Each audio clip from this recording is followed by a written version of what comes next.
بسم الله الرحمن الرحيم. هل أتاك حديث الغاشية وجوه يومئذ خاشعة عاملة ناصبة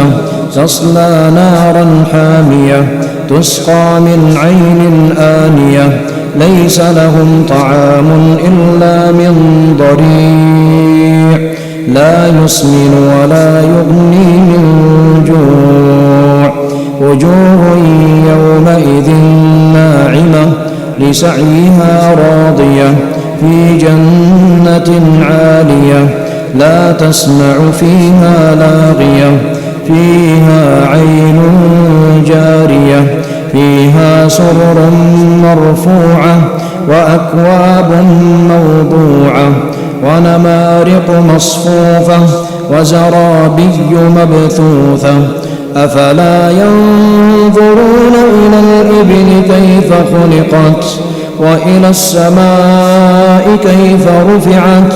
وإلى الجبال كيف نصبت وإلى الأرض كيف سطحت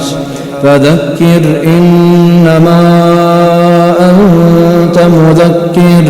لست عليهم بمسيطر إلا من تولى وكفر فيعذبه الله العذاب الأكبر إن إلينا إيابهم ثم إن علينا حسابهم.